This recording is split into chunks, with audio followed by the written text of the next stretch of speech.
Like, for example, my son, he's 18 years old, but he still doesn't cuss at home, okay? Now, whatever he does in public, I have no control over, but at home, he knows he cannot cuss. One time in like 13 years, I caught my son cussing at home, and I couldn't even get mad. He had fallen down the stairs. I don't mean to laugh, but think about it. What am I gonna do to him that's worse than what he just did to himself? I heard it too. Just, ah! Son of a bitch! I ran over. I didn't even check his safety. I was like, what did you say? Hey, you earned that one. I said, if you want to say the F word, next time let me push you. No, man, you know what they do to you in the hospital? They pull up these little industrial scissors that cut through anything, right? And they started on the left foot and they finished on the right. And they cut all the way up and cut all the way down and they pulled everything off at the same time. And Pikachu! Se me salió el Pokemon! And it was cold too. Ooh. Pikachu! Ooh. So then they take all my clothes away from me and they replace them with this nasty lime green hospital gown. You know the kind where they tie it in the back and your butt is still showing, right? This is one of those. So I'm standing and I turn around and I see myself in the mirror. And I realize at that very moment, I do not look like a Pikachu. With all that green on, I look like goddamn Shrek. And it wasn't me who gave me the nickname, it was the nurses. I could hear them too. Mira, Marta, ese gordito se parece a Shrek. So the show went good. It went so good that they asked me to do another show in California, in San Diego, for the California Highway Patrol Border Division. And I tried to make up an excuse that my car wasn't working right. They said, no worries, we understand. They sent a patrol car to my house with a freaking uniformed officer. And I was like, oh my God. Best part was I didn't tell my family he was coming. Oh yeah, sometimes you have to create your own entertainment.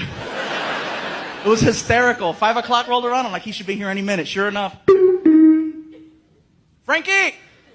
Frankie, can you get the door, please? Okay, Gabriel. So he goes to the door, comes back, and he's got like, he's like, Gabriel, the police are here.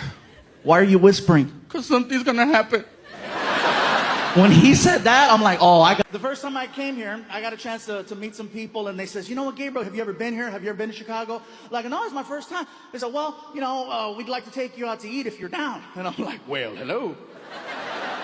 I am very down. They took me to a restaurant called Portillo's.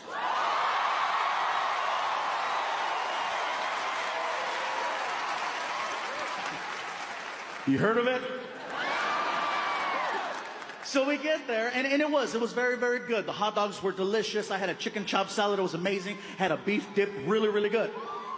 But it wasn't until the meal was almost over that these new friends of mine said, we'd like for you to try something you might not have ever had before. And I'm like, that's not likely. I said, well, what is it you want me to try? And they said, well, they sell a thing here at Portillo's called a chocolate cake shake. My publicist calls me up and she's like, Gabe, Snoop Dogg is looking for you. Excuse me? Snoop Dogg, I know who Snoop Dogg is, but what do you mean he's looking for me? Well, he's looking, is he looking for me or is he looking for me? He's a fan and he wants to interview you. Oh, cool, sounds good. What is it? I think it's some type of podcast. I'm in. Can I bring Frankie? Absolutely. Cool. So I hang up the phone. I'm excited. I want to tell my son. I'm like, Frankie, I'm walking towards your room. I'll be at your door in 3, 2, 1. Hey, all right, you're dressed. Good. Come on, let's go. Where are we going? Watch. We get in the car.